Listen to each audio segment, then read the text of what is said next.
今天呢，就正式进入到我们的讲座环节。Demi 其实上一次 Demi 来做讲座已经是1年之前了，是去年的12月份，我们讲了一次那个 Summer Camp 的 application。所以其实我们就是事隔1年哈，又再把 Demi 邀请到我们的平台上面来做这个讲座，因为 Demi 老师他的学生的数量其实基本上到目前为止。剩的名额已经不是特别多了，所以我们并没有说给Demi老师很多的曝光的机会哈，在我们平台上面，所以Demi老师呢也不缺学生，但是呢，今天这一个主题的话呢是Demi老师的 expertise，就是我们说的怎么去打造跨学科的这么一个申请故事，也就是说，可能在我们的一个长期观察中哈，包括帮助学生的过程里面。单纯的理工科的 STEM 的孩子，其实越来越展现出来，他的申请结果不一定会有文理兼修的学生那么好了。那这个可能也会给我们家长一个启发哈，或者就是说我们怎么去系统性的，如果从公益的角度来说，怎么去培养孩子，给他打造更多的一些 evidence， 能帮助到他有一个更好的一个升学的我们说的结果。第二个的话呢，我觉得长期来说哈，随着这个社会和 AI 的发展。复合型人才、有交叉学科背景的人才，其实是未来的就业的一个大趋势和一个我们说的一个风口哈。所以从职业的这个发展来说的话呢，怎么样能在我们孩子在可能初中和高中阶段，就让他能接触不同的专业和领域，也是我们的可能今天这个讲座想要达到的一个传达的一个信息和目的。好的，现在我就把时间呢交给 Demi 老师。Hi Demi. Yeah, I briefly introduced you and briefly introduced today's topic, and yeah, you can elaborate a little bit more on your background. Yep, thank you so much. Awesome. Let's see. Hi everyone. Let me just share my screen real quick so that I can show my presentation. Here we are. All right. Okay, so as Alice said, I'm Demi. If you don't know me, I've done a few webinars in the past, and I've worked with many. I've lost count of how many IvyCompass students, and I'm always very happy to do so. The topic of today is, interdisciplinarity, which is a very, very important topic. I think it's something, I get to meet a lot of admissions officers as they tour in the fall, different schools. And one of the things for the past couple of years, the most common words that I've heard as institutional priorities from universities is interdisciplinarity, intersectionality, collaboration, and diversifying. So those words have become really the lingo, the trend in the language that is used by institutions. And you can see that that's true by the number of interdisciplinary majors that they keep pushing out and making available for students to take advantage of. So clearly there's a priority there within universities for fields that are interdisciplinary and, as consequence, students who are interdisciplinary. So I think this is a very, very important topic to tackle. As Allison said, or might have said, I don't know, I'm guessing a little bit. I primarily work with students who are interested in getting into top schools, generally with a very healthy, sizable pool of students interested in STEM and business. I think that's my bread and butter. Interestingly, though, I am a very writing, English, humanities, primarily history. All of those degrees that you see there are in history. But I'm very much a storyteller. And I think the combination of sort of like narrative building, storytelling that I have in my background with my expertise in understanding STEM fields, majors, and opportunities, as well as business, allows for a very good combination with my students to make sure that, the computer science students who are not Shakespeare are able to tell a very powerful, compelling story in the process. So that's a little bit of my background. So this is a little bit of the agenda for today. So it's going to be mostly based, I have images and whatnot, but it's going to be more of a conversation using a lot of case studies from my students from last year and years before, and sort of like how different forms of interdisciplinary approaches apply to them and how it helped them in the process. So before I get into any of that, one of the things that I like to sort of like put out there, and first a disclaimer, this is by no means a formula. I don't think there's any formula that will guarantee that a student will get into a top school. Nothing like that exists. In my opinion, of a top applicant.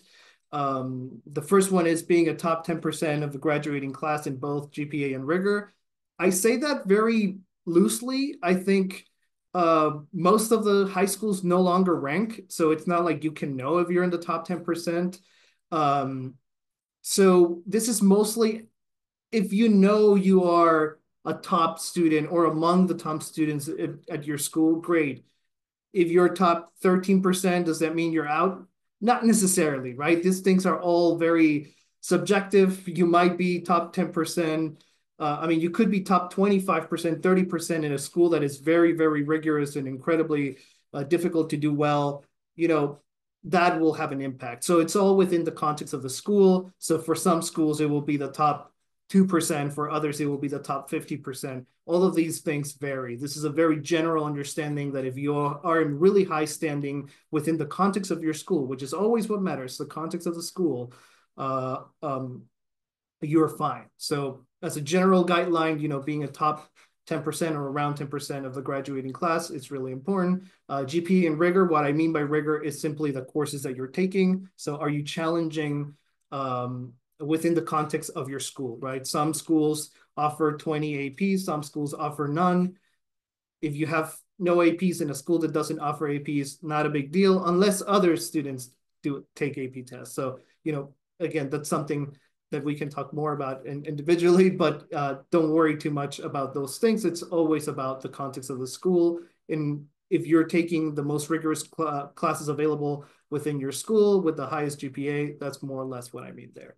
The other thing, standardized testing, which is making a strong comeback, as most of you know, I'm sure, you know, continues to be very important, probably more so than in the past few years. So I still think a 1550, 35 plus ACT score normally gets you in the equation. There seems to be a little bit of a push for sometimes even a little bit higher scores when it comes to SAT. So, you know, 1570, 1580. I think it depends a lot on the major. It depends on the breakdown and all of that. But as a general rule of thumb, I think being in the mid 1550s generally is more or less where we want to be. If the aim is to you know, shoot for a top 15, top 20 school, and so on. A compelling and powerful narrative. And here's where this whole idea of being interdisciplinary applies, which is why the 4 last pillars are bolded, is because that's where interdisciplinarity actually plays a role.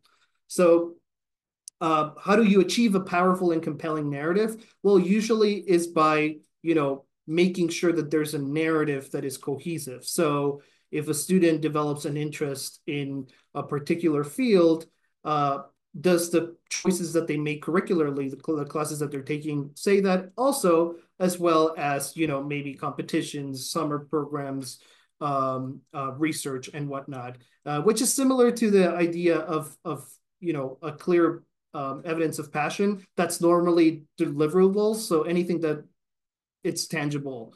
So a publication, a presentation, a mobile app, or all these different things. So the story part is more or less how you got into that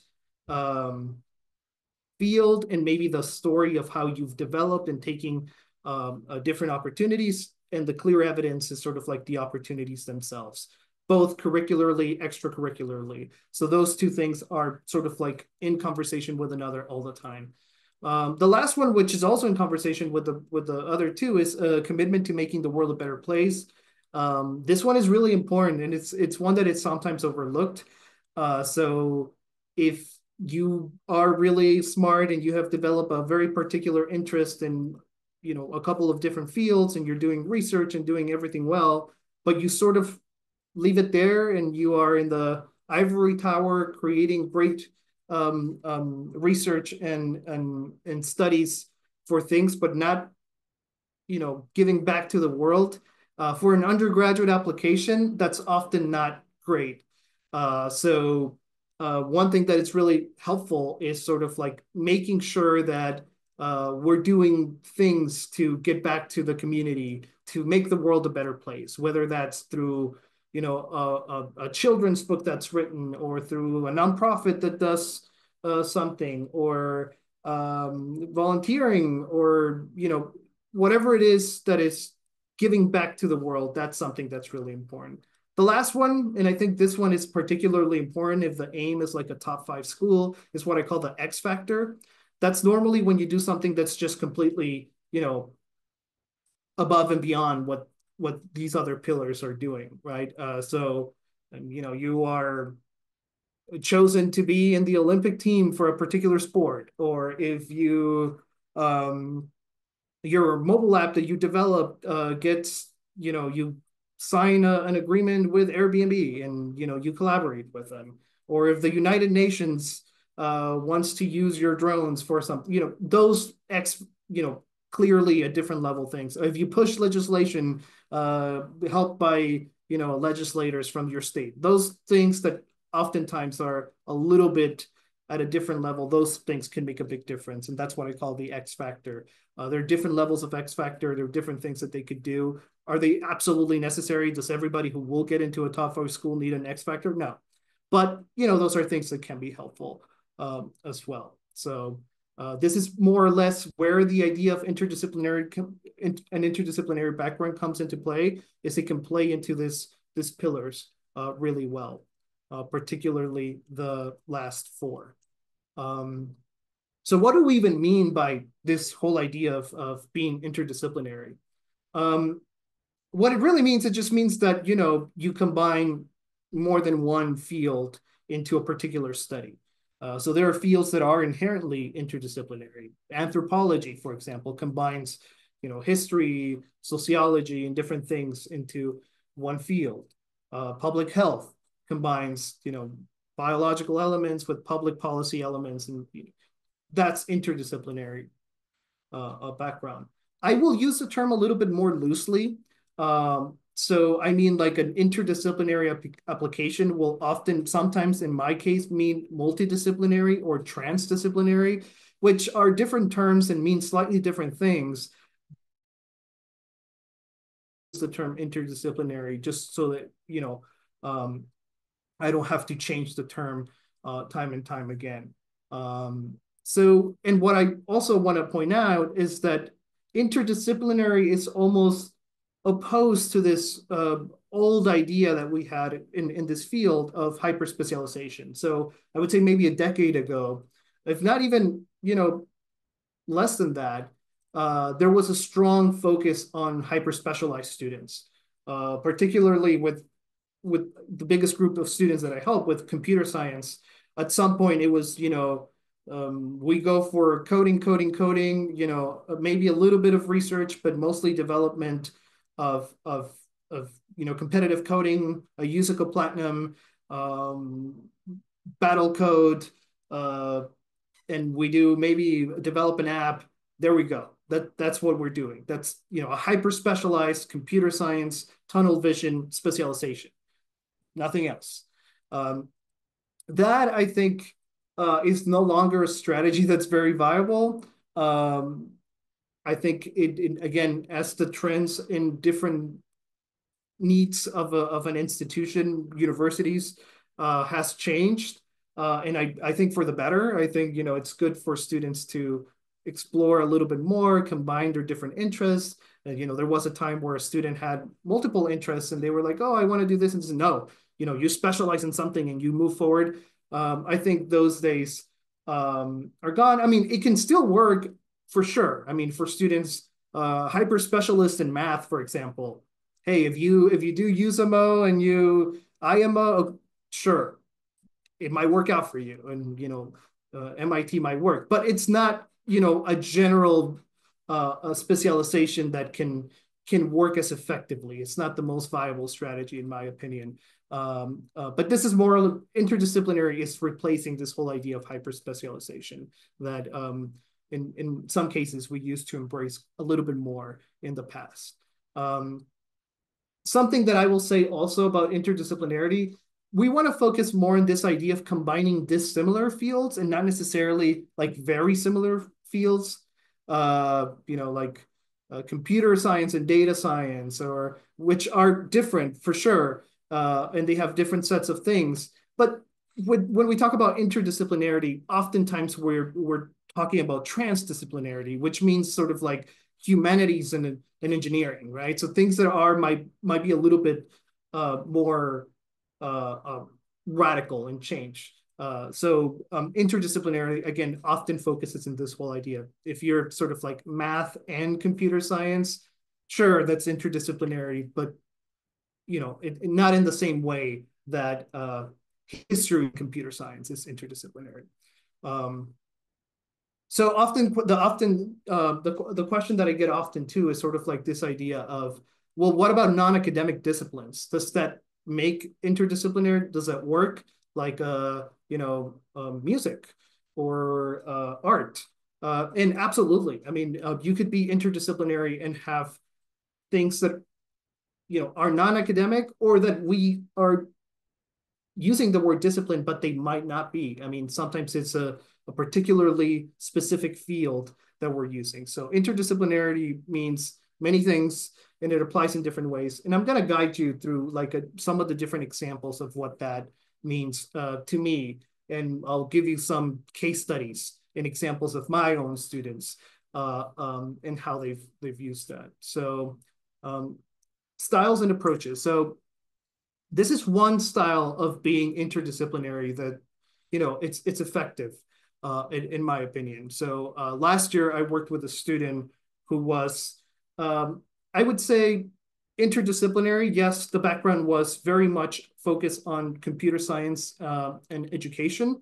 But it wasn't like, he wasn't studying too much education theory. He wasn't taking courses on how to become pedagogically a great teacher, or theory in education.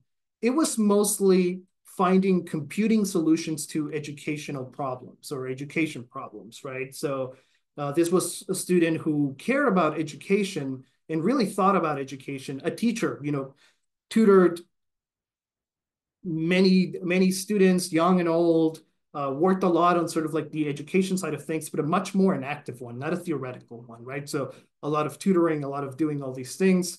But the solutions that he found were generally computing solutions. He created a mobile app to help adults learn English, particularly adults who have been raised in Chinese culture, to have sort of like a Duolingo or the equivalent of Duolingo that would be pop culturally appropriate for them and fun. So he created sort of like this app aimed at like Generation X and Boomer, Chinese aunties. I think that was the idea to learn English in a more effective way. So he developed an app thinking about mom and aunties and all of this, and it was really, really effective. So this was a student who really cared about family, who really cared about education, but again, not education as a field of study, much education as something, a place where he wanted to make an impact. And it was through computer science that he found ways to make an impact. So this is a great example, because even though he was a computer science student, his background was actually not your hyper-specialized computer science student. In fact, his background with computer science and with coding competitions and all that was pretty limited. A couple hackathons here and there, a USICO silver that he achieved early in, I think, 9th grade, and left it there. Computer science classes, but your typical APs, nothing special in the computer science a GitHub that was busy, but also moderate. So yes, a computer science student, but the engagement with the community, particularly in this question of education, was great. Spending a ton of hours working on education, also with art and education, bringing in some of those things. So he was combining different elements and clearly showing a care for his community, for his family. And he developed, again, this app and another app that was less successful, but also to help students who had Chinese as their first language develop skills in English quicker. So this student, for example, competed against other students of mine, particularly one who was that hyper-specialized case, right? Computer science platinum, ranked in Codeforce's top 100 in the country. You name every single competition in coding, he had it, at a very high level. But of course, because he was so specialized in this, computer science stuff, he didn't have the diversity of experiences or the, community engagement at the same level that this other student had. And, this were both Carnegie Mellon applicants in the 80 round. And so, not surprisingly to me, but surprisingly to perhaps many, the student with the education background got in to the computer science program, not even one of the interdisciplinary programs, not the computer science program. So this tells you a little bit about the institutional priorities of schools. So you can tell that there's a little bit or something different. If you had told me that 7 years ago with Carnegie Mellon, I wouldn't have believed it. They used to accept a lot of the, USACA Platinum and, if you could show that you could do the computer science or especially the coding element. And I think, there certainly have been going in a different direction for the past few years. So this is something that to me was interesting, but also not surprising. And, similar GPA students, in fact, the one who was stronger with the coding had a slightly higher numbers. Similar schools, both in very, very, very competitive. So one like a Fairfax County top school person versus the other Palo Alto top school. So very similar, I would say, very similar background. So it's not like, oh, well, one was applying from Iowa and the other, no, this was a very similar applicant. So you can get a sense of the importance of this type of backgrounds. So again, this is the example of sort of like discipline plus application, right? So you have the main discipline, which is in this case was computer science, and then finding solutions through computer science for a very specific field, which was education for him. This one is multidisciplinarity, really, more than interdisciplinary. It's the idea of developing two different fields, but not really combining them as much, right? So last year I had a student whose background was in mechanical engineering in classics. I would say at a similar level, really. So, great achievements in classics, almost every award that you can get in classics, he was doing very well with those things. His mechanical engineering background was good. A couple of research papers that were not connected to classics at all. He had one little paper that he wrote, but it was not even published or anything about sort of like mechanical engineering in the Roman Empire. That was the extent of the combination that he had. But he had parallel development of these two different fields. Did research and competitions for both of them, expressed a clear love for both of the fields. And in an application, in the execution of this is where it gets, this is where it matters to have the support to someone to help develop and deliver the execution of these fields. We were able to, tell a story of these are the things that make me who I am, and I am willing and I want to explore both of them. And, the goal was to do a school where he could pursue the engineering background, but also have a nice opportunities for the classics to continue to be very relevant to his life. And so he did a Columbia engineering application and was successful as well. So this is, again, a very specific type of way of doing interdisciplinary work. Again, this is multidisciplinary work. It's a multidisciplinary application, but this can also be effective. And, you know, certainly something that I encourage students doing when they feel like, oh, there's no way I can connect, you know, my passion for this and my passion for that, they just simply don't match. Am I done? Should I not do it? No, this works sometimes. And, you know, it's effective as well. So my opinion is if the student has two interests and they seem, you know, completely opposed to one another, that's not an issue. Unless they want something very specific to be achieved, that really isn't an issue. I think this is something that, you know, students can be encouraged to pursue. And again, the best way to have a student be successful in what they do is to give them the opportunity to explore the things that they want to explore and to really specialize and develop, you know, this sort of backgrounds in the things that they like, even if they don't seem very connected. The one that, you know, I think is probably the most effective, and, you know, there's no, it's no secret. It's the one where it's interdisciplinary in its full extent of the word. So, for example, another student last year, computer science and the environment, right? So this was a student who had, you know, computer science, computer engineering background with research in that area, as well as, you know, a Yusuko Silver as well. You know, your typical background with computer science things, but also equally, at an equal level, environmental stuff. So also research, not in the intersection between computer science and the environment, but just the environment.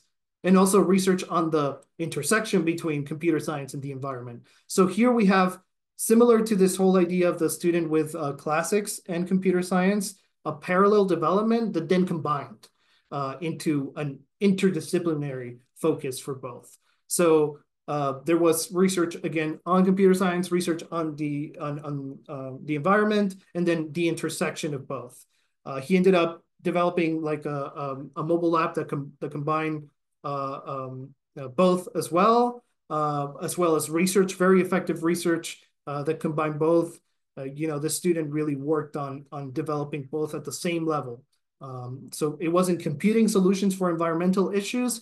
It was fully developed, but not, of course, no platinum, no 100 competitions, no top 100 in computer science.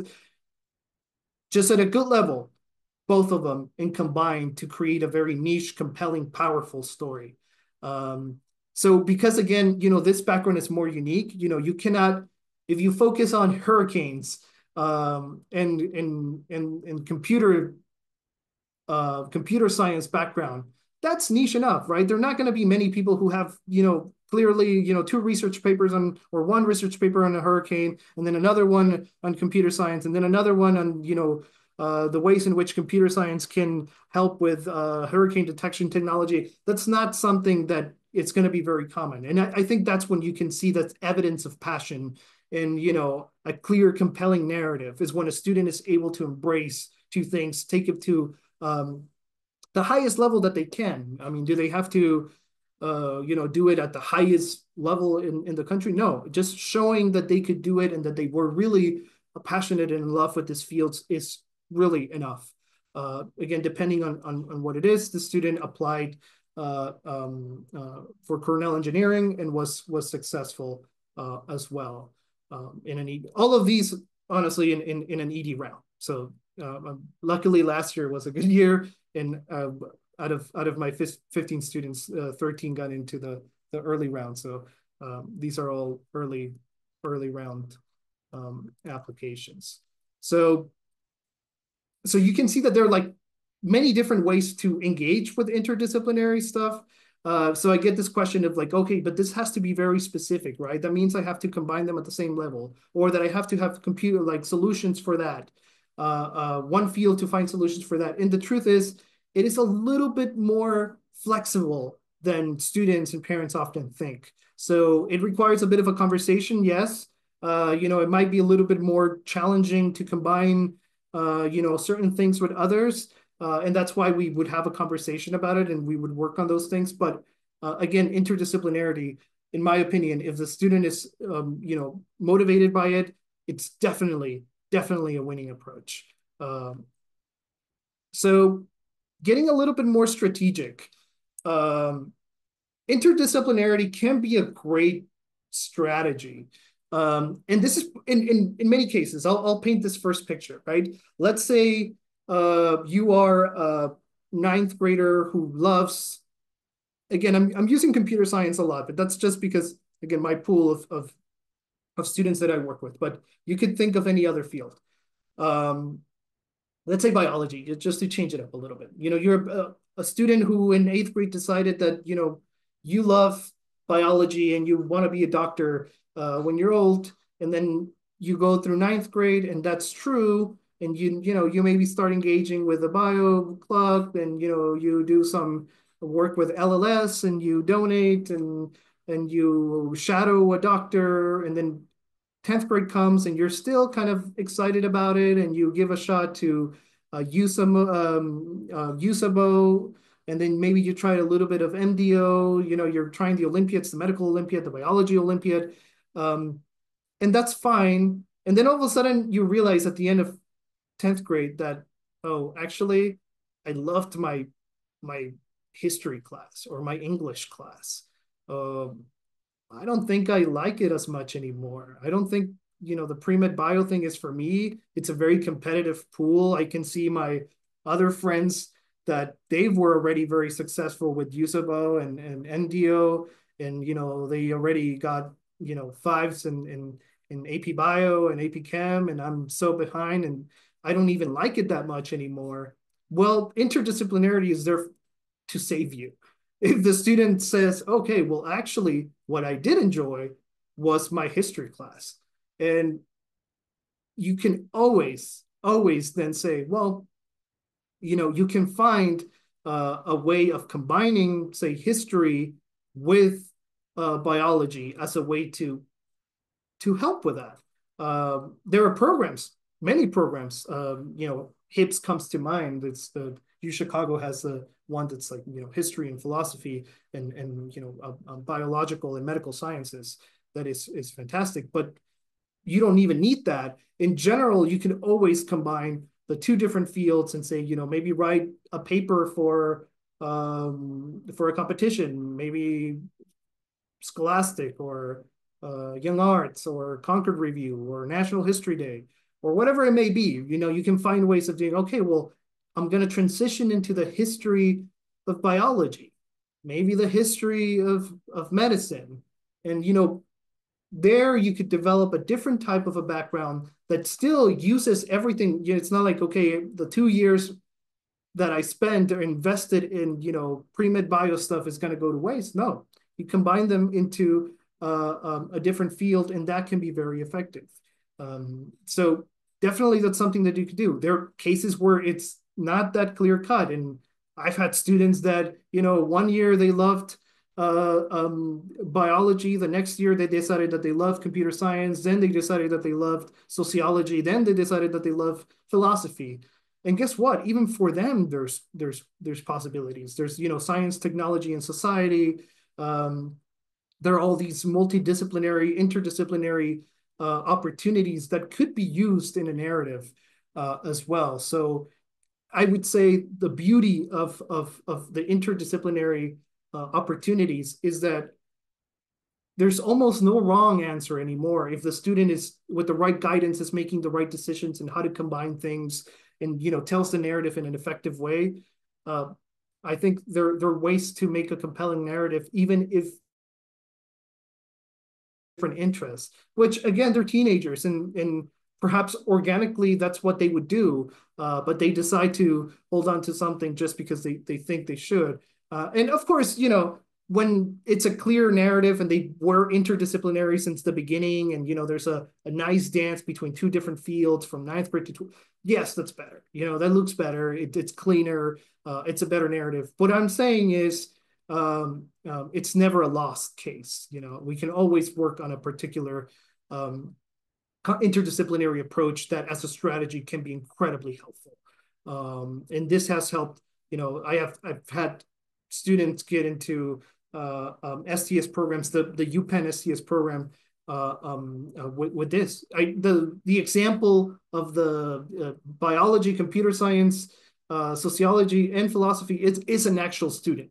So, she ended up getting into UPenn, the STS, using the STS major. She ended up doing economics, but the STS major was her thing, and it was successful. Not only was she successful, it was a far reach for her.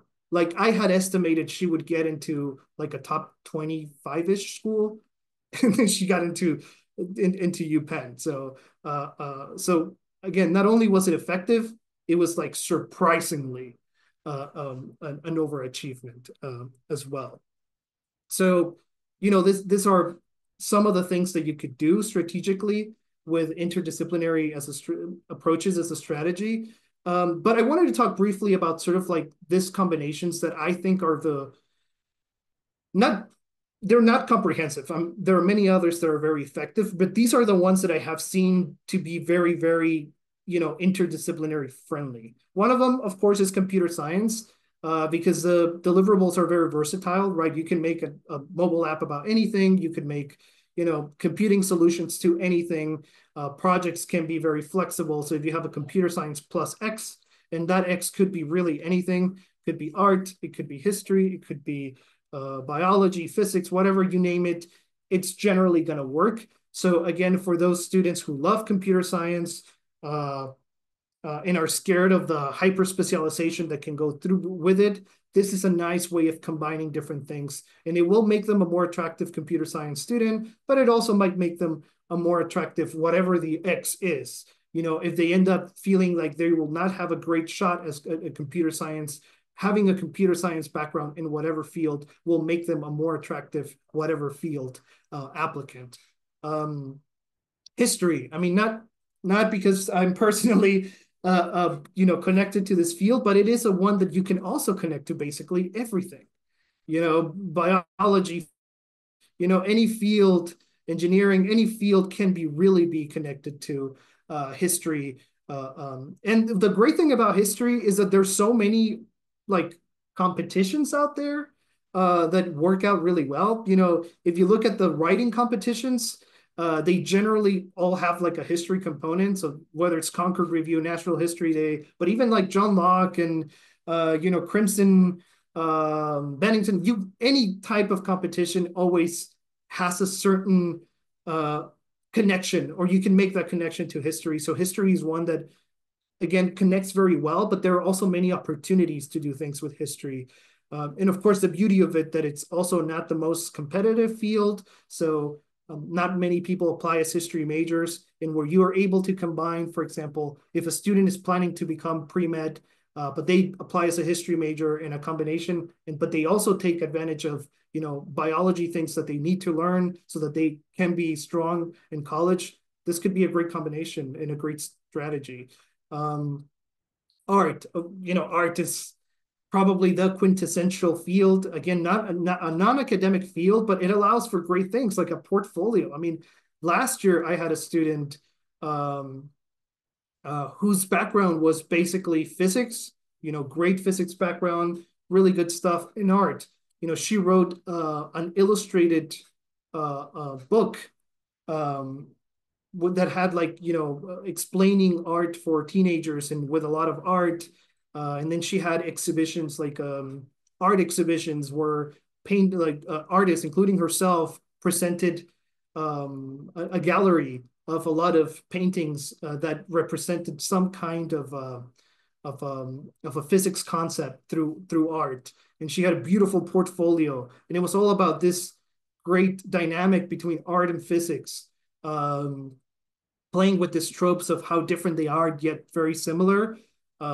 Fantastic combination. I think art goes again well with almost anything. It's a great opportunity for students to continue to explore their interest in this field. And again, in another one, I think that makes interdisciplinary really, really exciting. That student got into also in an REA round to Princeton. And again, I think it was a very effective way of combining interest. Lastly, English, again, for the same reason as like history, there are countless competitions that you could do against Scholastic and all of those writing competitions, but also summer programs. Really, summer programs are tricky because, as you've all probably all know or have seen, most of the good summer programs, or the ones that are really worth it, are for like upperclassmen. So the rising senior really gets to apply to, you know, RSI and SSP and BU Rise and all of those. Of course, there are a few that are available for younger, but if you look at it, the ones that are really open oftentimes to younger ones are the writing summer programs, Iowa Online, Kenyon Online, Alpha, Adroit. You know, there are many that are available to younger students, and then also math. You know, math also opens itself quite a bit. Now, less than before. They have made some changes. I think Ross, you know, cut the freshmen very recently, but you still have more opportunities with like the high-level math programs and the high-level writing programs for summer that are very selective and that will look fantastic in an application. So I think English is one of those things that, again, matches with everything. And not only matches with everything, it will make everything better. You know, if you can write, no matter what your field is, you know, English plus X is a very, very successful combination. So one that, again, you know, if a student is a writer, embrace it, honestly. Probably, you know, I cannot stress how useful that one is as an interdisciplinary strategy, but also as a skill in general. I'm biased, but probably the most important skill is being able to write effectively. Really makes a difference. And I know, you know, now you can have GPT write for you. It's not the same. It's really not the same. You know, if you're coming up with the ideas and you're executing them, there's a big difference in the thinking as well as in the execution. So definitely a field that I think is really strong, and maybe particularly because of this question of like, hey, you know, now the writing is all under scrutiny because we don't know if you're actually writing. Well, you know, if you got into if you did the Iowa program and a Droid program, nobody's going to question your writing skills. So, you know, nobody's going to say, oh, maybe this was generated by AI. There's no way, you know, so you already have the background and the proof that you are a writer. So again, English as an interdisciplinary strategy, a fantastic one for sure. So one thing that I want to talk about is the interdisciplinary majors, and this is also connected to this whole idea of, you know, universities pushing as institutional priorities different fields. This is by no means comprehensive. There are really a ton out there. STS, one of my favorite ones, you know, it's a Stanford, at UPenn, and in different names at many different universities. That one is really a great one because it allows for students to combine, you know, things like the social sciences, engineering, and the hard sciences. A beautiful one. That's what made that, you know, magic happen with that UPenn student that I talked about. PPE, I had a student last year that got into Duke PPE as well. Early decision as well. You know, a great approach. Oh, by the way, at the 13, all those 13 that I mentioned, they were all interdisciplinary in one way or another, and to a certain extent. So there you have it. You know, that shows a little bit of the difference that it could make. So, you know, PPE is a fantastic field. Again, really embraced by these three universities, but also a general concept that works well, and it's available at other universities under different names. The very famous MNT. So MNT or MET at Berkeley, a fan favorite. You know, I think I've had 3 or 4 MNT students that got into the program. It's a very difficult program to get into, but a fantastic program to get into. It combines business and technology. So definitely a very interdisciplinary field and a very interdisciplinary major. So definitely one that I recommend looking into. Anthropology is everywhere. It's a very popular major that is, by default, the interdisciplinary thing that you choose if there's no other interdisciplinary things. So you can always, if you clearly have a very interdisciplinary background, like almost multidisciplinary, like the case of this student who did STS at UPenn and was very successful with it. The plan was to apply to all of the schools that didn't have something like this anthropology. And anthropology oftentimes becomes almost like this lifesaver. And, schools that might be not yet catching up with this whole idea of interdisciplinarity. But I would say for the most part, most top schools, top 25 school, they're likely already very much on board with this whole idea of interdisciplinarity. Public health has become probably one of the most common, most effective interdisciplinary fields to explore. So again, it combines pre-med elements with, social impact elements, which is a beautiful combination that, helps a ton. Now there are a lot of students that are combining public health plus something, right? So interdisciplinary plus disciplinary, which again, I definitely recommend doing. Computational biology, beautiful field, available at different schools. Carnegie Mellon probably does it, I don't know if best, but they do a really, really good job with it. And Carnegie Mellon has a ton of like different interdisciplinary computational whatever option that are, just to let you know, not as selective as the computer science that everybody aims for. So, and I would say, equally good, just more specific. The HIPs that I was talking about, history, philosophy, social studies, and social studies of science and medicine. Fantastic program at U Chicago, but also available at very many different schools under different names. There's the history and technology and science, history of science. All of those things are really, really big. Even at schools that you wouldn't expect them, like Georgia Tech.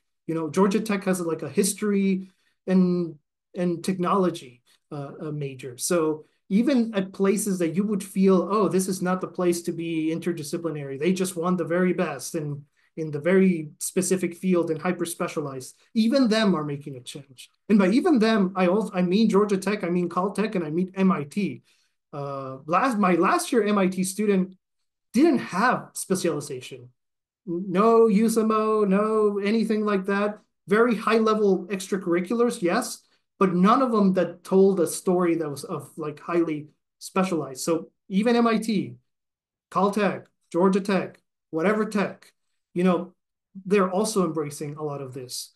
So these are some examples, but the main point I want to make, which I think it's really overlooked, is that interdisciplinary approaches are not about an interdisciplinary major specifically. You could be any major and be interdisciplinary. You just become better or more attractive as that particular major. If you're choosing economics, just plain old economics, not political economy, not any of those other interdisciplinary things. The major is economics, but you have an interdisciplinary background, you're a more attractive economics applicant. Computer science, you become a more attractive computer science applicant. So by being interdisciplinary, you don't need to choose a major. It really, you could if the interdisciplinary, like if it is clear that the best fit for you, at least for the purposes of the application, is STS, by all means. But that doesn't, and maybe you don't want STS because that's in the College of Arts and Science, and what you're aiming for is an engineering program. You will be a better engineering applicant if you have a background that is more interdisciplinary. Hyper specialization will work, but you just need to do it at a super high level. And even then, sometimes the results may vary. So again, I'm not trying to say, well, let's all go for interdisciplinary majors. They are great. I love them. I think I'm all for them. But the interdisciplinary approach is not just necessarily for interdisciplinary majors. They could work for any major, particularly for the ones that are the most impacted. You have no idea how difficult it is for admissions officers, even for me when I see computer science applicant, to tell them apart. They're all the same. Everybody has the same activities. Everybody has the same things. Yeah, you are in the computer science club. Yes, you do USACO. Yes, you participated in this hackathons. Yes, you did. It's all very similar. So until they start bringing these other elements that add complexity, that add more flavor, that give a story, a narrative, and then we're able to execute it, that's when they have a better shot. And that's when they stand out in an application. When the admissions officers were looking at all those CMU applicants and they saw the one, my student with the education background, they were like, oh, wow, this is a little bit different. Look at his awards. He has an art award, an education award, one CS award, a service award. And it's like, oh, wow, this is not, just computer science awards or coding competition awards. So that really makes a big difference. So really, I think this is something to really think about. It's not about the majors. Yes, of course, think about them and they could be interesting, but interdisciplinary approaches can really work with all kinds of, okay, I think I went over time a little bit, but this really works with everything. So with that, I hope that helps, and I'll stay for the Q&A as well. Thank you so much for listening and being patient. Thanks. That's such an insightful and it's really like I never heard like this type of topic from other platforms or other college application agencies. Okay, so before we jump to the Q&A, I would like to actually reintroduce a little bit about IvyCompass. Okay, let me share my screen. 好的，家长们，我现在会在我们说有一个就是 Q&A 之前的一个广告时间哈。在这里的话呢，我想提一下 IvyCompass 的 internship program。这个 program 的话呢，我们其实是刚刚才推出的。它是主要是针对这个高中生和大学生的。其实对于高中生来说的话呢，其实尤其的这个 opportunity 是比较稀有的。因为不太有很多的公司会给高中生提供这一个在线的实习。这个项目的话呢，是这个winter cohort 是从12月中旬开始，所以正好是可以放假的时候。然后呢，它因为是在线的实习，所以基本上的话呢，你是可以自我的调配这个时间的。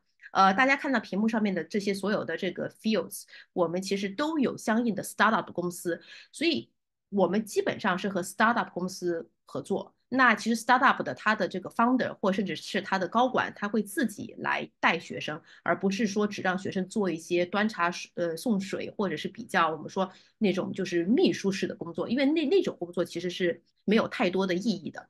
大家看到这个时间线哈，8 weeks。所以的话呢，就是说，他也需要学生有一定的 commitment。如果您对这一个针对高中生和大学生的实习感兴趣的话呢，一会儿呢，你可以加小助手，告诉他你感兴趣的是这一个实习项目，然后呢，后续的话呢，他会和你进行一个跟进。大家可以看到这个 timeline 哈。然后呢，此外呢，我们还有一个项目，其实呢，这个是我们的在硅谷的这个合作的 partner 给到我们的，是专门针对 AI 的学生的，也是个 Tech Winter Camp。这个项目的话呢，其实是一个这个 coach 叫江耀凯，对。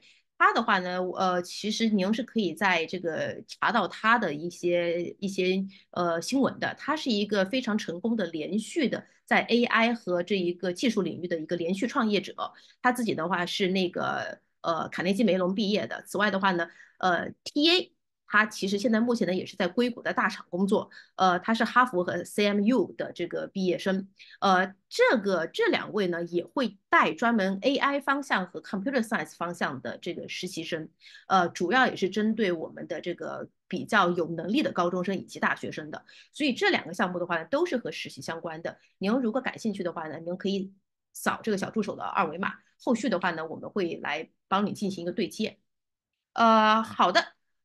这个的话呢，目前的话呢，屏幕上面有2个二维码，一个二维码呢还是小助手的二维码，您可以扫码。如果您不想报那个实习的项目，或者是您只想加入 IvyCompass 的这个微信群的话呢，您就告诉小助手，他会把你加到我们的升学微信群里面。这样子的话呢，您不会错过每次的讲座以及回放。此外，如果您想要和 Demi 预约一次1对1的免费的咨询，一个30分钟的免费的一个咨询的话呢，您可以扫这个屏幕的右手边的这个二维码，您需要填一个表格。这样子的话呢，我们会把孩子的一个基本信息发给 Demi， 帮你去预约这么的一次这个免费的咨询哈。免费咨询的话只有30分钟，只有1次机会。Okay, Demi, now I think we can jump to the questions. Actually, we got a lot of good questions. Sure. You want to go through them or I have to pick them? Or maybe we can go through, we can go from the first question. Sure. Or ACT or ACT, will super score work? Or is better from one composite test? Well, one composite test is going to be more, like it will encompass more more school policies. So there are some schools that don't super score, and that's the only difference. So for a school that does accept a super score, there's no difference. So if you have a super score, fantastic. It's the same as a composite score. The only great thing about a composite score is that it's going to be accepted by every single school. Well, excluding the NEET blind, the test blind schools.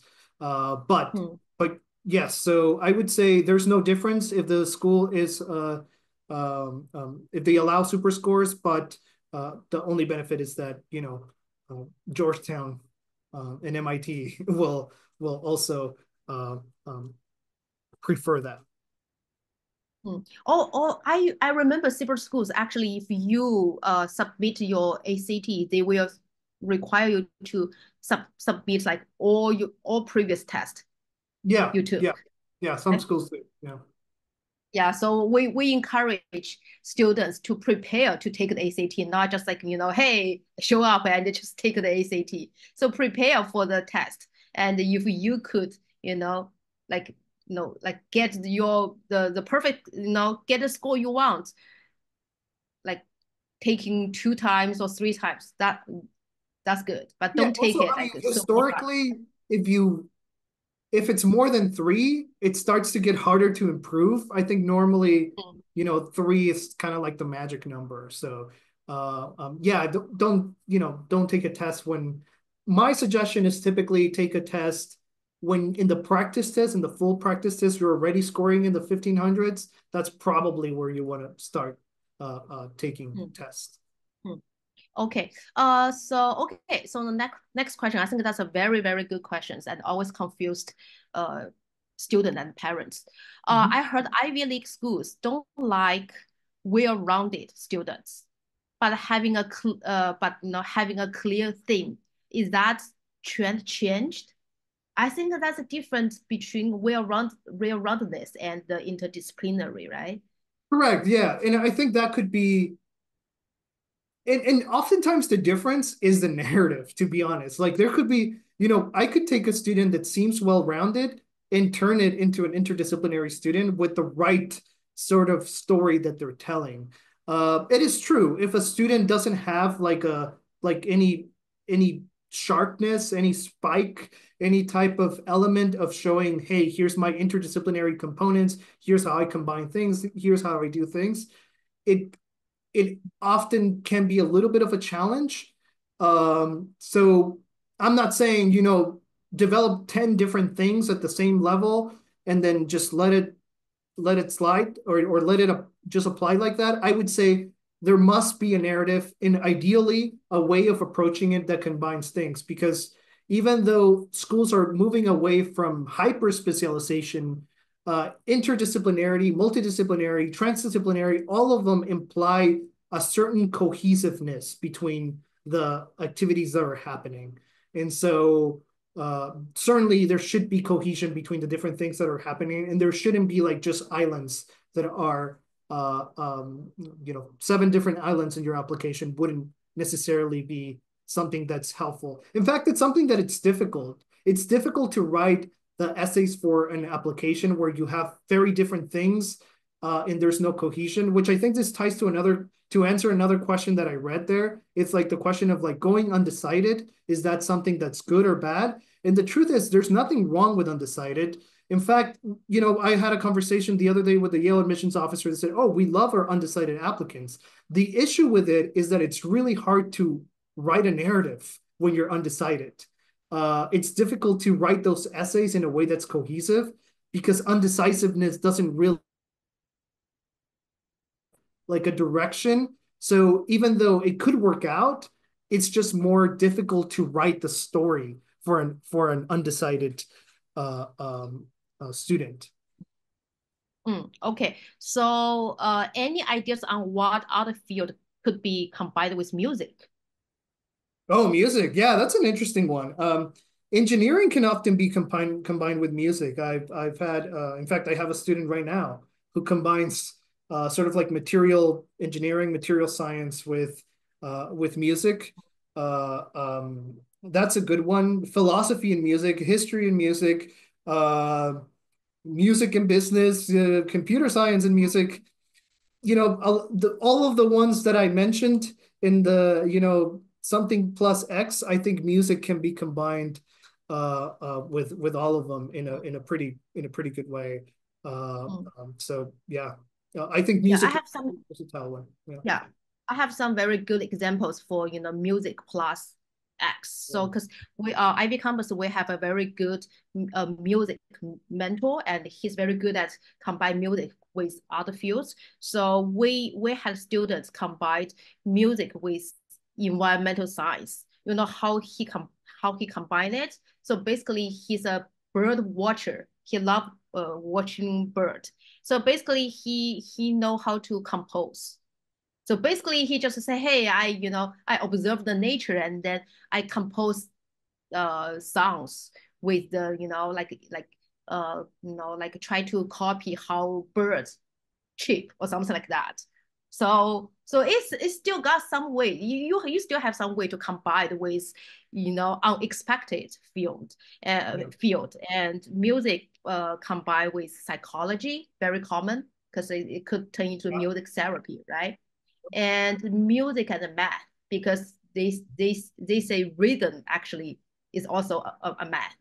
And I personally I saw students submit a portfolio to me, music plus 天体物理 is like outer space, like physics, something like that. So basically it's so it's like the album. So basically the thing is a physics or something else. And he just like, hey, that's my inspiration. I compose some songs, based on this inspiration. Yeah. Yeah, it's sort of like the example of the student that I gave that did art and physics. You could do an album that's inspired on or with like the theme of a concept. So yeah, I think music is probably one of the most versatile things to combine for sure. Yeah, but it takes some time and energy to dig through, to dig deeper. Yeah. And okay, so what kind of diversity do we need for different fields? I don't really, but I don't really understand this question. What kind of diversity? Like how different the fields should be. I think, it varies, right? You could be, if you're doing, very, very different ones, like something in the humanities and something in STEM, like the computer science and history ones. Those are great. I think the more diverse in many ways, I wouldn't say more attractive necessarily, but it hits you a little bit harder, right? When you have a student who has done computational social sciences or digital humanities, and they do things with historical archives and do coding stuff for all of that. That makes a little bit it might have a little bit more of an impact than math and computer science. So I wouldn't say it's better, but it does have a stronger contrast that might be attractive and perhaps a little bit more unique as well in an application. So I wouldn't say, there has to be a certain level of diversity between the different fields, but of course, the more different they are, the stronger the contrast will be. And then again, this is not only reduced to 2 different fields. You could add even a third one that connects really well with different things. So yeah, that would work really. And this is like for the M&T, for example, the students who do like business, technology generally have a third one. Like all of the M&T students that I've had in the past, 5 years that got into the M&T program have been computer science, business, and environment. So 3 different things. And, I don't think that's the recipe to get into M&T. I think you could do different things. In fact, I have a student right now that, I'm hopeful she's going to get in that doesn't have the environment component. Yeah, I think sometimes you could combine more than 3, particularly when 2 of them feel a little bit more pre-professional. So I saw there a question too, many questions about like finance and what they could be combined with. Finance and computer science, the fintech background is probably the most, typical one that people would go for. Obviously, I mean, that field, I would say I've seen the question about like career-wise. I do think if you have like a very strong background in like high-level math with high-level economics and high-level computer science, you probably will be fine in life. Whether you go tech or you go finance or you go fintech. Career-wise, if you don't want to go to grad school or if that's not the plan, that's probably, again, I'm answering 3 questions at once. A fantastic field to go. A difficult application because computer science is probably still the most competitive field out there. Business is close as a second, third most selective field. So combining 2 very selective fields can be hard, but definitely good when it comes to like prospects for the future. Okay. So Demi, could you actually elaborate a little bit on the M&T program? I guess maybe most of parents they are not really familiar with this program. That's most hard to get in, right? Most hard to get in program. Yeah, it's one of the hardest programs to get in. It's a Wharton with the School of Engineering. It's a Penn Wharton with the Penn School of Engineering program that combines management from the Wharton School with engineering from the School of Engineering at UPenn, and it's an interdisciplinary. Gives management foundations to tech-driven students who care about business, particularly entrepreneurship, though I think it can also work for like finance-driven students with the right narrative. And M&T is one of many. There are versions of this that works with USC Marshall. UC Berkeley has MET, which is another program that's very similar to M&T. So there are many out there. They are generally special programs, really hard to get into. You apply to them and you're still considered to the, like normally for all of them, like if you apply MET and you don't get in, you will still be considered for acceptance to the school. Same with M&T. So these are generally special programs. Yeah, they're not a double major. So these are not double majors. These are special programs that are interdisciplinary. Double majors are a fantastic way to show interdisciplinarity, right? So if you are really interested in the intersection between psychology and sports, and you choose kinesiology and psychology as potential majors, you could definitely write that as a narrative and it would work out really well. Even if the school doesn't have an interdisciplinary combination of the 2 fields, you can always say you plan to double major, and that can help in an interdisciplinary approach. Okay. Okay. So my question will be, so to follow your question about the double major. So a lot of parents ask me like, do they have to apply to the double major at the, at the time they apply, or they could just, apply for one prospective major, get in, and then. No. You don't apply to a double major. You're not applying to 2 majors. In general, I mean, the truth is, with very few exceptions, you don't apply to a major. You apply to the College of Arts and Science, you apply to the College of Engineering, with some exceptions, in some schools you do have direct acceptance into a major, but in most cases you're applying to the college, you declare interests.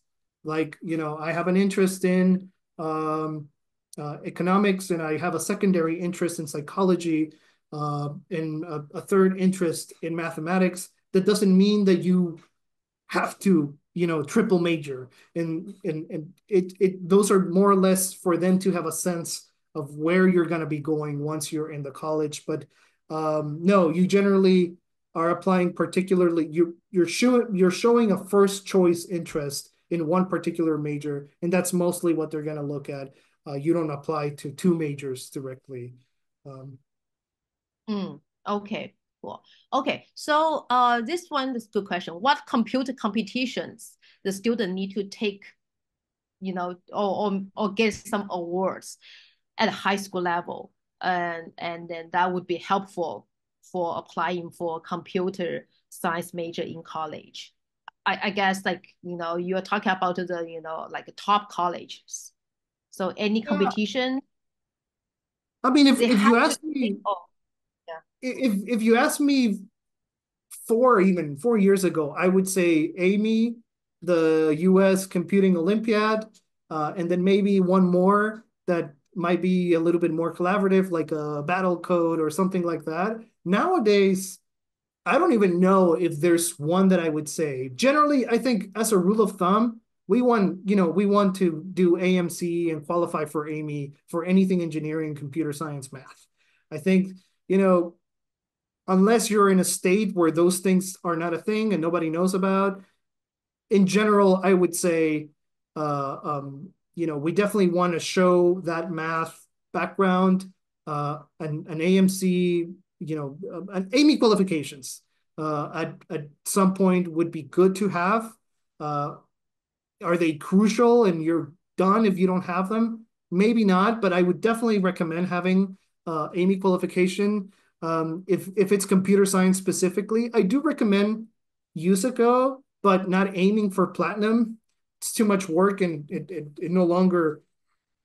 Okay, well, for the purposes of an application, I think if you're USICO platinum, that's a fantastic skill that will help you in the future.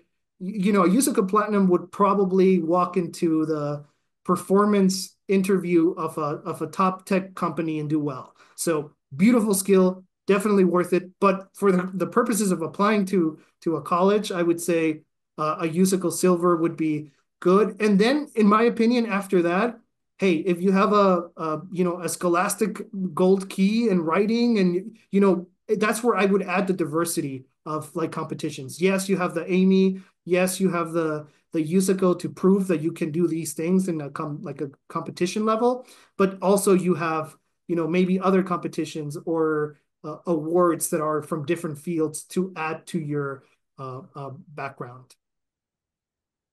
Okay. Anything could be, combined with economics. Yeah. I think it's combined with a lot of stuff, right? Yeah, economics is one of those things that you can, and there are a lot of majors that combine with economics. We have, the example of PPE that we gave. There's political economy. There's econometrics with, math, and there's behavioral economics with, psychology and economics. Economics is probably, of the social sciences alongside history, the most versatile one. But very hard to get in. So economics is great and versatile, but also generally the first or the second most selective choice in the College of Arts and Science.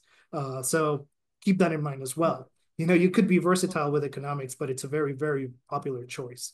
How about business school and economics? Because I have a lot of students. They try to they said, hi, I want to go to the Wall Street, right? And then I want to go get into the business school, and I also want to get into Ivy League schools. But come on, like not many Ivy League schools they have business school, right? So if they want to like expand their school choice, they need to consider economics as well, right?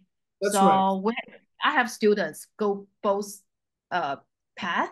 But I mean, in terms of the competitiveness of which one is much more harder to get into, using a business school or economics, I know Well, it's business school. Yeah, no, business. We'd say business school in general. I mean, it depends on the business school, right? But if I'm yeah. thinking, my mind goes to, Wharton and Wharton, Stern, Mm, Dyson, Marshall. In general, the business school will be a little bit harder to get in because it requires more specialization, right? It requires more of a background in business, whereas the economics background, where you need it, but I do think generally getting into the business schools can be a little bit trickier. Yeah. So, but still, economics is a difficult one to choose. But again, I think you are an advantage. Finance, like having a finance background is great, but finance is one of those fields that, it's very much about generating wealth. So you really want to balance it with how do you make the world a better place? So finance and financial literacy. And, so again, economics is a tricky one. I definitely recommend strategizing on ways of developing a great economics narrative, because it could be, if you're just like finance bro type of, hey, I'm going to do all for generating wealth and all that, it can be hard. It can be hard because, again, colleges are not accepting a PhD student who will do great research. They're accepting a member of their community, and they want somebody who, wants to make the world a better place, somebody who's going to be engaging and is going to be someone who wants to help others, and somebody who wants to be a great member of the community. So with economics, especially the finance-driven economics, it's something to definitely strategize and find ways of making it suitable and interdisciplinary, and sort of like connecting to community and stuff like that. Yeah, so for the economics and the finance, so IvyCompass, we have a very good like economics research mentor, and he has a program called Wall Street Help Main Street. So basically, like turn like the Wall Street methodology and mindset into helping more people. So we have the students actually, study the budget of the education department or their own school, or maybe study like how the like empty parking lot can be like utilized. And I've had some of my students work with the mentor, and it has been great. It's a great way of doing those connections. So basically, if your kids interested in applying, to business school or economics like a major, you could talk to me, and then we can walk through the how to strategize the whole thing. Okay. So next question. Okay. I will pick some questions I think maybe more interesting. Okay. During college application, is there any way for students to indicate their interest in interdisciplinary majors, or maybe like indicate that they have the multiple, they interested in multiple majors, I guess. So, I mean, if the question is asking if there's a way to say, I want to do STS, yes. I mean, that will be one of the options. And when you're saying, the drop down will show you all of the majors available at the school. If the school, for example, has STS, you could directly choose that. But you can also talk about it generally in the supplemental essays, right? So school will have generally 2, 3, or whatever number of supplemental essays, and there you can showcase your interest, your interdisciplinary interest in effective ways. So yeah, totally. I mean, there's plenty of room in an application to show those interdisciplinary interests in a very effective way. Okay. Okay. Another question. My students engaged in biology and psychology internships, and the first choice is psychology, and the second choice is biology. Does this show interdisciplinary interest, or how does this strategy sounds like? Yeah, I mean, it's interdisciplinary for sure. I mean, that's not the most contrasting interdisciplinary focus, but it is interdisciplinary. So, and there will be plenty of interdisciplinary options that match that as well, because not only psychology will be an option, there will be cognitive science as an option. There will be, neural and behavioral science as an option that will combine those two things really, really well. So definitely a good combination. A common one, I would say, this is a more traditional one. I think it's great particularly if you adding an element of like making the world a better place. So maybe like a public health element to that would be fantastic. But yes, that's an interdisciplinary approach. But probably one that's a little bit more traditional and a little bit older and not super contrasting, but a good one nonetheless. Okay. ACT is going to make science optional, but for pre-med students, you recommend suggesting taking science? Like, are you aware ACT No, gonna make I don't think it will matter at all. I think yes, they're going optional with the science section. To be honest, the science section is a reading section. I mean it's a science themed reading section. So I don't think that will make a difference at all in the process of accepting a pre-med bio student or not. So I would say, go optional if that's going to benefit the score. Just worry about the score. Don't worry about what's going to be optional or non-optional. Yeah. Okay. What are the most important prerequisites for applying as the computer science and economics and the finance major? I guess if you name one, what's the most important, or maybe the bottom line? I guess it's math sequence. Yeah, I would say, checking the boxes of the things, the highest level of math available at the school, hopefully the AIME qualification, hopefully again, the boxes that we check, but also something that X factor that I mentioned as a pillar. I would say for a student applying with that combination, that again, I think is like the most difficult probably combination. I would say having an X factor that really took the combination of those things into the next level. I would definitely recommend that if we're aiming for like a top program with those combinations. But certainly checking the boxes of the math is going to be clearly very important. But I think, again, with that combination you need to be great, I would say. Okay. So somebody asked us, DEMI accept students in the summer after junior year. You mean like a 12th grade, right? Currently, I think DEMI's 12th grade I mean, we have one or two spots left for the current junior year students, and 12th grade students is already like all full. So it depends on which year you're talking about. So you could maybe scan the QR code, fill the form, and either me or my other colleagues will contact you. So so let's talk about more like in details after this webinars. Okay. Okay. Oh, 3D. Okay. Is there an interdisciplinary program for students who is interested in 3D printing, remote sensing, and geospace? Oh yeah. Yeah, I was just looking yesterday at a USC introduced, I don't know if this year or last year, they introduced a major within the College of Engineering, and also one within the College of Arts and Science that is like geospaces and 3D something. So right, specifically for you.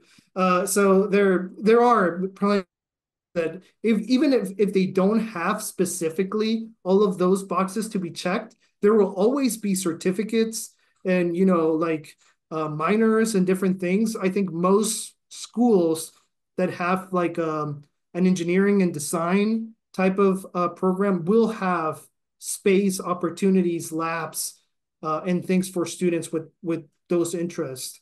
So for sure, I would say, it's niche and it's great, but I think there will be plenty of opportunities out there. Again, there will be some majors out there. Perhaps not every school will have, but there will generally be opportunities that, using another major you could combine and also write about in an application. effectively. Okay.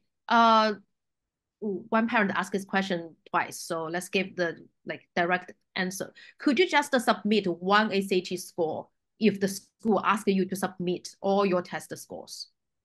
No. If you have multiple tests and the school is telling you to submit all of them, I would submit all of them, because they could check with College Board and they would know that you've taken more. So I would not try to, not do that. Okay. Today we got a lot of questions. I mean, all very good questions. So the next one for Ivy League and MIT application, do you think a combination of mechanical engineering and music minor will help? The child compose and has a passion in jazz, has got silver in Ontario. It's like Canadian parents. Ontario provincial music composition contest, and he plays piano and cello. Yeah. Do you think I think that's a great interdisciplinary approach to engineering. If they're using sort of like music as the way to give life to their engineering work, that's fantastic. It will help. So if instead of just going, okay, I'm going to go engineering, if they show that they've been doing music at a high level, even if they're not going to major in it, even if they claim that it's just going to be a minor, it will be helpful not only for the application process and choosing the major, but when we write the essays, that's going to make a big difference. So writing an essay about, I'm a problem solver and I love to use engineering to make the world better. That's way too vague, way too common. If you're being specific about your passion, how engineering helps your passion with music, that's a far better background.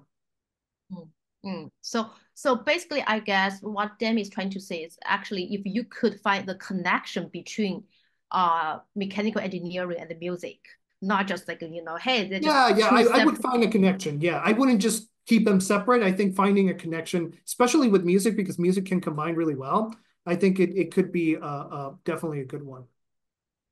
Yeah. So yes. Okay. The next question. How can finance be combined with STEM? I think we talk about this, right? Finance and STEM, the finance with computer computer science, right? Yeah, we talk about this. Well, and I mean, there are majors. There's one major. Columbia has a major called financial engineering in the School of Engineering. That's a clear example of those combinations. So there are plenty of opportunities for that type of background. Okay. So how closely should I watch the school and the colleges for their course design? I think that's a good question. Yeah, that's a great question. I think it's helpful. I mean, particularly if you've identified this is my school. This is what I'd love to go to Cornell, for example. Let's say Cornell is a school that we're in love with, and that's, we know that that's probably going to be the ED option, which, by the way, my suggestion is don't fall in love with one school. Well, it's good to have options open. Admissions are a weird thing. So you might not get one very top, but you might get the other. But in the case that, if particularly if there's one school that is particularly attractive, sometimes you could really benefit from that. For example, Cornell has the School of labor relations and all these things. So if you look at that sequence and you build a narrative that matches, that could end up helping you a lot with that school. So sometimes if HIPS at UChicago, STS at a different school, it could be helpful. I'm not going to be helpful. And you could still apply it to different things. So I think there is merit in looking at, following some majors, looking at some particular professors and the research that they do. Is it something that I would recommend always to do? Not necessarily. Develop your own narrative and it will connect to different places. But I think there is some use in keeping a nice little eye on the different ways that majors develop at different schools. Okay. Okay. double major approach is similar or same as interdisciplinary approach. I think And I answered this one. I answered this yeah, one in as part of a. yeah. So yeah. So my son applied music and computational biology as a double major, and it works very well. And now they're thinking about should the daughter, has both the art and the math, they consider the double major for her or not. I think that's a very, specific questions. So you can fill out the form, and maybe you and Demi could have a much more deeper conversation. Yeah. I'm happy to go to the specifics. Yeah. Yeah. But short answer, yes, it sounds great. Yeah. So yeah, I question about I'd love to hear for student already running a successful business before their senior year, what benefits can attending college for business? Would it be a disadvantage for the student because it might make college feel yeah, so well, here's the question. I mean, here's the thing that's a little bit more on the philosophical side. This is a very, very personal opinion. So please just take it as a very personal opinion. It's not necessarily a professional opinion, it's a personal. To me, business school is fantastic. But I think oftentimes, depending on the student's skills, it could be better as a graduate thing. Sometimes, if a student is business driven and they have entrepreneurial intuition and they already are business people in their own right, they might benefit more from a College of Arts and Science background where they might develop core skills like critical thinking, writing, and other things that will make them better. And then maybe down the line, if they want to do an MBA, that could be better. But I would say for students that love business and they're lacking the pre-professional skills still, that's maybe for the ones that I would recommend business school.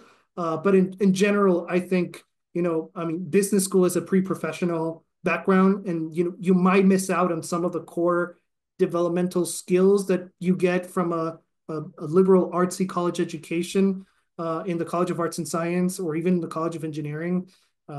So yeah. Okay.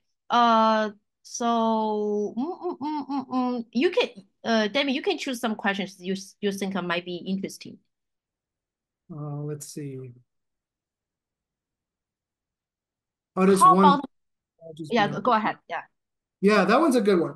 So, great question. I mean, there's the best way to research a school is to visit the school. So if you have the opportunity to visit the school, please do. Info sessions are useful. Please take notes, not on the things that you can Google, but on the things that are beyond Google. I think that's a great way of doing. Having said that, if you don't have the possibility of visiting the school, or in addition to visiting the school, websites are great. If you go to the website of the school, just make sure that you also go to the website of the particular professors, get a sense of the research that they do. Go to the school of the center for whatever, the lab of whatever. So not just the general website, but specific places. Other places that really show a great insight into a school is YouTube. Sometimes you just go on YouTube and look for different materials from students or the lectures from professors, and it will give you a nice insight. And the other one, really, its forums are great for learning more about the school and the perspective.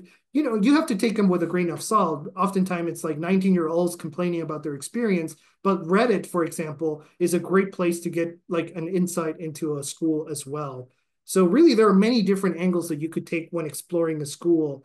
I would say, blogs and places like forums like Reddit, YouTube, the website, but going deep into professors and labs and all that, and then of course visiting the schools. A medical field and the art could be combined. Yeah, 100%. 100%. So I think that a medical field, I'm guessing like a pre-med bio or a public health or something like that. Yes, for sure. I think there's probably that's one of the better, if you have a portfolio that reflects your passion for helping others, that's beautiful. If you create an illustrative children's book about health, I have a student that just wrote a book, an illustrated book for children hygiene. So like with a public health element. So, that's a fantastic combination. Yeah. Okay. How strong your music needs to be considered as a strong candidate at Ivy League school applicants for double major? I mean, it depends on what we want for double major. If you want to be double major with a BFA, if it's the bachelor's of fine arts, right? Addition, and there are all these different elements that are difficult. That's going to be hard. You need to be at a high level. Maybe you did a Tanglewood. Maybe you are really good at music. So yes, if that's where you're going for.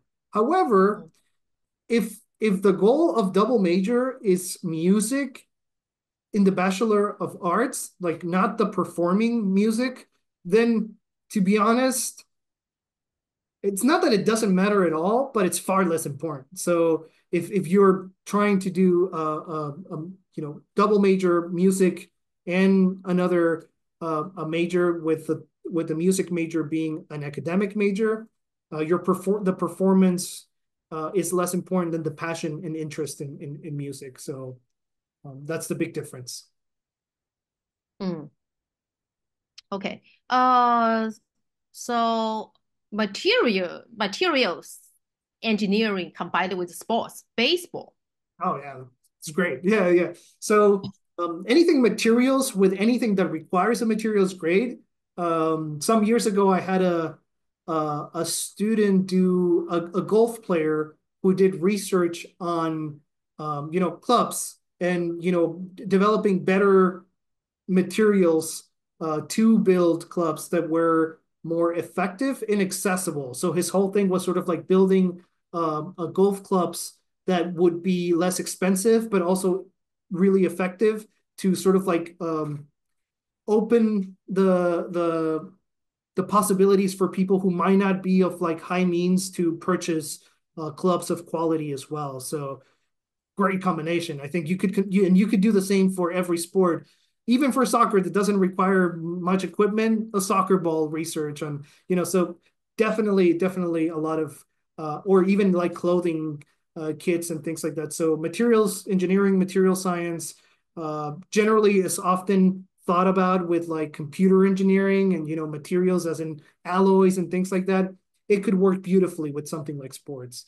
And not many students do it. So if that's a thing, I think that would be great. Okay. This question. I guess like if you create an app, right? What's the deliverables, right? Like, do they really look at you have upload this app to the app store and how many people used it? Do you have to have that evidence, to show to the So generally where that evidence lives, it's in the additional information section. So when in the Common App, there's a section called the additional information section. You can often put a link there to your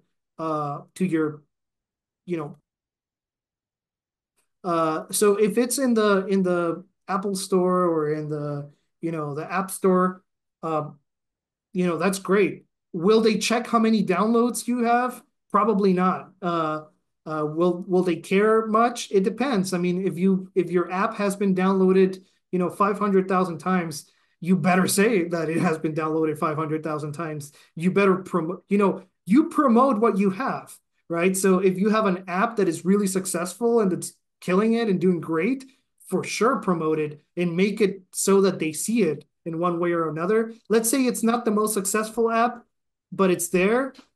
Fine. Just show the proof that you have it. Maybe show your GitHub, maybe show the App Store link. And do you need to have an App Store link if you don't have it on the App Store? Maybe not. You could show it with a GitHub or, maybe in a different way that you could show. I think it's important to attempt to show if you have it. You want to prove that you have what you say you have. I think it's always great practice. So I would definitely recommend doing that. but the apps don't have to be the most successful thing in the world. And if they are, they become that X factor. And if they're not, they're a great thing to show and demonstrate passion. Okay. Okay. One major could combine CS, public health, and business. CS, public health, and business. Yeah, that's a tricky one. It's an interesting one. I mean, I've been working with a student writing essays on that particular thing. So we had a lot of fun with the UMichigan, Ross, the business school at UMichigan has this particular case study that you have to write about a solution to an issue. And we're, worked on this triangulation between business, public health, and computer science. So I think it's an interesting one. It's always a tricky one because business and public health are kind of opposed in a way, philosophically, right? One is about,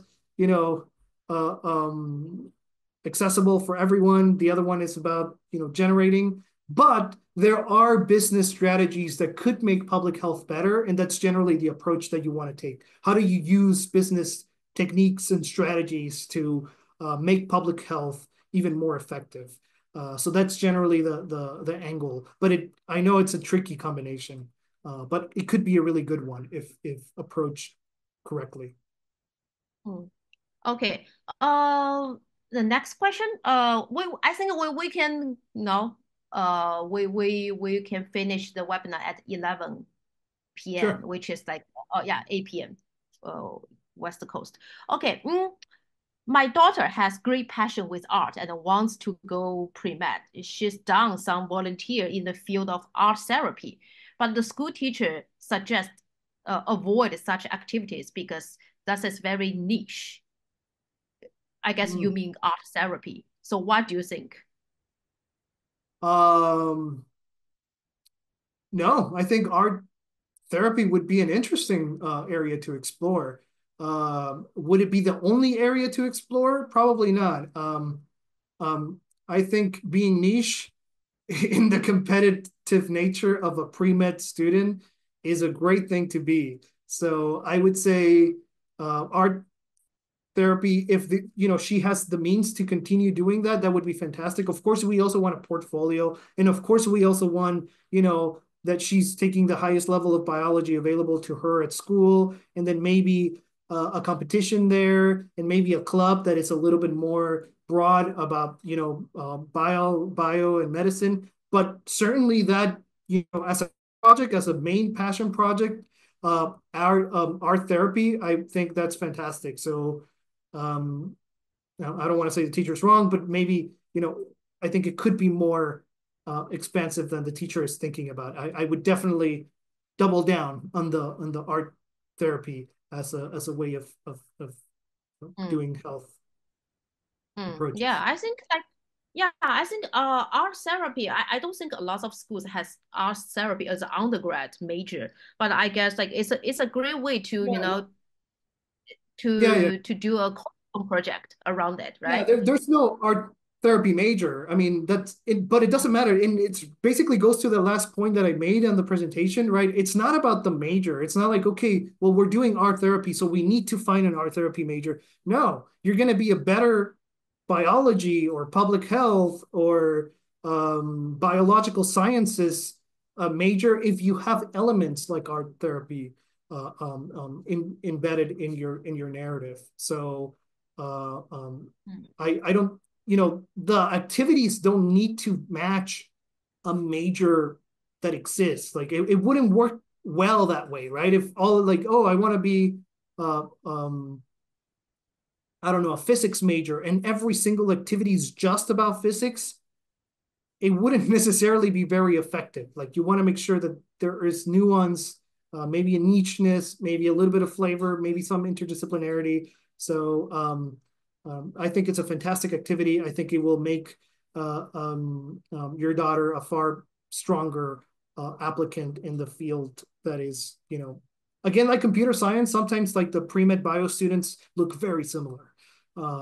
Same courses, same type of work that they're doing. Sometimes they have a little bit of a difference in like, oh, I'm the, there's the cancer ones, There's the, you know, they have like different flavors, but I think adding something really different like art as a means to do it would be a great thing to have in the narrative. So it goes back to this storytelling, narrative building that we've been that I talked about in the beginning as well. So certainly a good opportunity.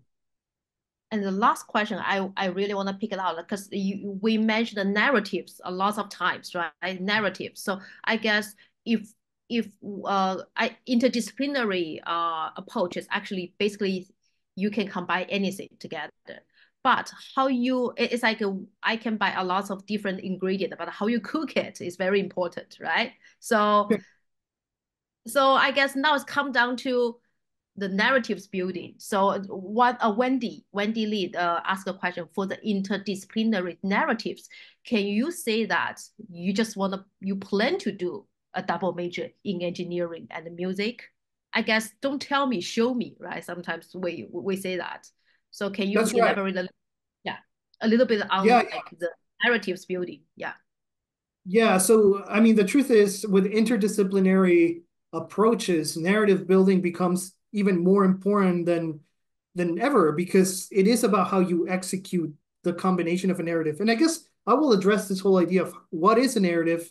And the narrative is a story that you tell as an applicant, but not only your story. So a narrative is composed by, yes, your supplemental essays, your personal statement, your activity list, your additional information section, your awards section, your transcript, as well as the letter of recommendation from teachers and the letter of recommendation from the counselor, and potentially the letter of recommendation from the other recommender. All of those things combined create a narrative, create a story of who you are as an applicant.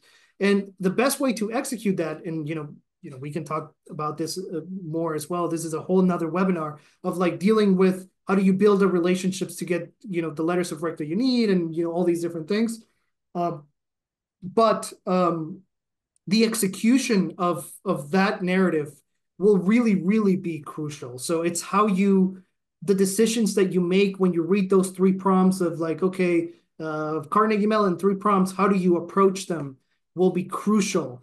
How you show that interdisciplinary passion, how you write those essays in conjunction with your personal statement that will be showing something that's a little bit more core to your identity.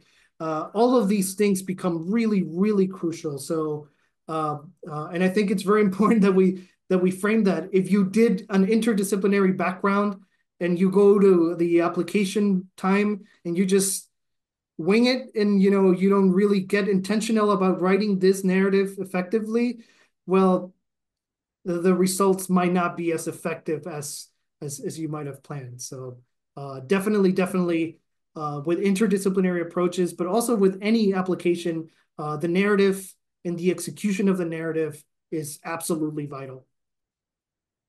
Yeah, but I guess like for the interdisciplinary approach, the narrative is more important because sometimes we need to make it it looks organic, right? Yeah, we need to show it organically in the essays, in the way that we even write descriptions in an activity list. So it really becomes something that we get really intentional about showing in an organic, powerful way.